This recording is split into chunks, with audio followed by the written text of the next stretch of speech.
Please be quiet. This is a hospital room. Shut up. You must come no matter what.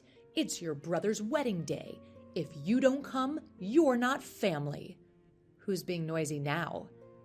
I pressed the nurse call button, knowing her words would disturb other patients in the room. My name is Abby, and I am a 32-year-old office worker. Since I was young, I've focused solely on studying. In turn, I never experienced romance. It was the same throughout high school and college. I loved studying and devoted myself to academics. As a working adult, my focus shifted from studying to work, immersing myself in my job every day. During this time, I turned down several men who approached me because I wanted to prioritize my job. Eventually, men stopped asking me out. I didn't really care about it, but my sister scolded me for being in my 30s and never having a romantic relationship, so she forcibly set up a dinner date for me with a man. That's when I met Ryan. Ryan was a junior coworker at my sister's office, and he was someone she looked up to. This wasn't because he was good at his job, but because he was very honest, had a great personality, and was friendly, so everyone adored him. He was also known for his excellent cooking skills and made delicious meals quickly and easily during house parties with coworkers. My sister thought he would be perfect for me, a workaholic who neglected household chores, so she introduced us. When I actually met him, I understood what my sister meant. There was something about him that made me feel at ease. Surprisingly, he fell in love with me at first sight. I wondered why he was interested in someone like me, but he thought I was a cool and attractive woman and wanted to get to know me better. I am quite tall for a woman at 170 centimeters, and I always think about work, so people around me think that I am cool and shy. However, this can impact me negatively, as men seem to have high expectations of me. It can make me seem unattainable, as I heard from a female coworker. Seeing my blushing face from Ryan's confident approach, my sister smirked and said, "You two should meet again, just the two of you." She then encouraged us to exchange contact information. After that, we went on several dates and started our relationship.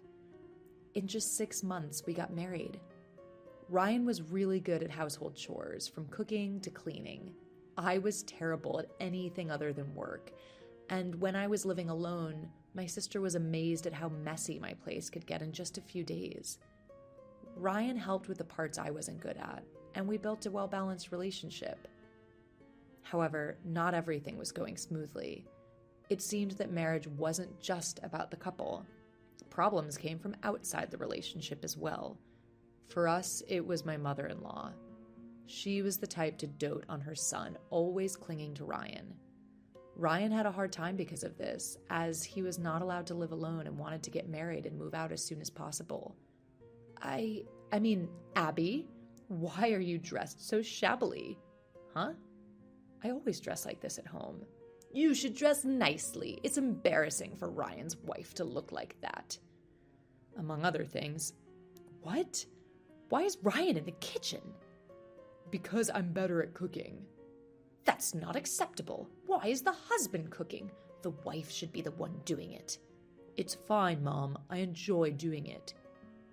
My husband would always step in to calm her down, but my mother-in-law felt like I had taken her precious son away from her, so she targeted me.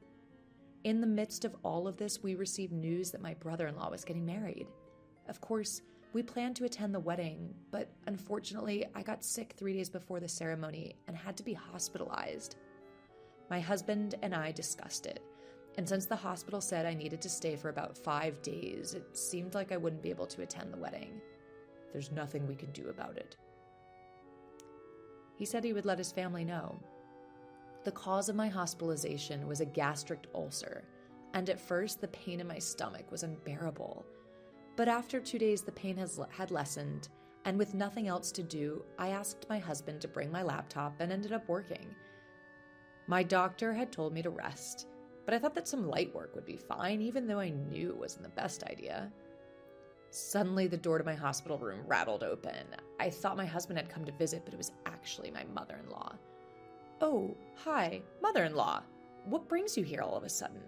"I came to tell you the time of the wedding." "Huh? I didn't understand. My husband should have informed her that I wouldn't be able to attend the ceremony. Didn't Ryan tell you that I can't attend because I'm in the hospital? He did, so what, huh? A gastric ulcer isn't a big deal. Get better by tomorrow's wedding. If it were something I could heal with simple determination, I wouldn't be in the hospital. I'm still in pain, and I'm not allowed to leave the hospital.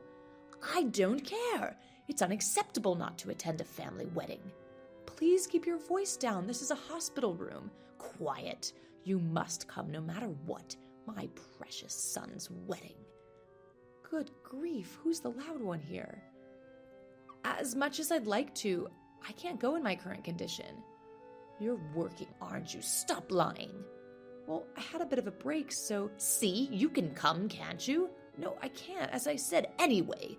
If you don't attend a family wedding, you're not family. If you refuse to come to the wedding, divorce Ryan. What?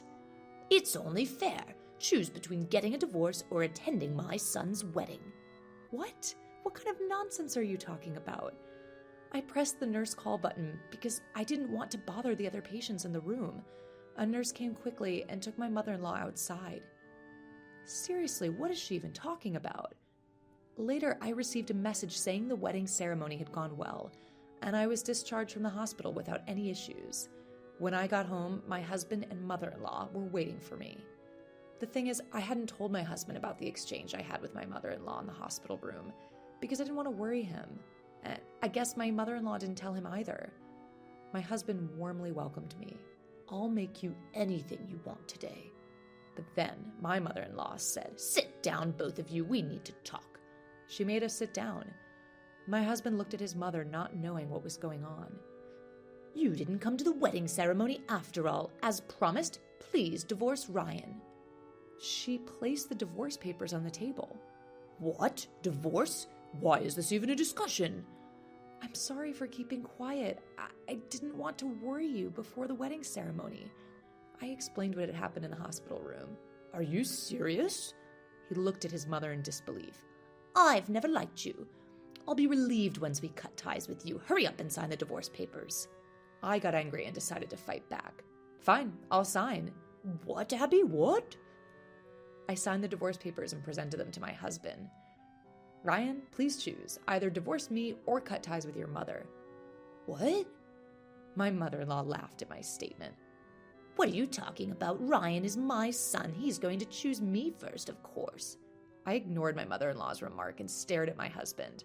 Then my husband said, "I'd rather cut ties with my mother than divorce Abby." At this, my mother-in-law panicked. "Why, Ryan?" "I'm sick of your interference, Mom. You have no right to decide my divorce." What? My mother-in-law then lunged at me. How did you get to him?" "Excuse me?" "Why would Ryan choose someone like you who doesn't even do housework and just lives off him? You must be deceiving my son." We were dumbfounded by my mother-in-law's words. "Mom, actually, I'm the one being supported here." "What?" In fact, my husband had quit his job when we got married because he liked doing housework, and I had a really good income. Because I was a workaholic, I worked for a major company and was promoted at an unprecedented speed, becoming a section chief at my age. So my salary alone was more than enough to cover our living expenses. "But what about the money you send me?" I've been managing our household budget, and I've been sending you the money we saved, but that's going to end now since I'm cutting ties with you." What? Then the mother-in-law changed her attitude, as if turning over a new leaf, and prostrated herself before me. I'm sorry. Please don't cut ties with me." She apologized to me many times, but it was already too late. "After all the bullying you've done until now, there's no way we can forgive you." "Exactly. If you understand, just leave." No way." And so we completely cut ties with my mother-in-law. By the way, it seems she did the same thing to her other sons and was shunned and cut off by them too. It's really either a lack of learning ability or just baffling. My father-in-law passed away a few years ago, so she seems to be living all alone in their big family house now. After that, we bought a new house and moved so that we wouldn't be attacked by my mother-in-law.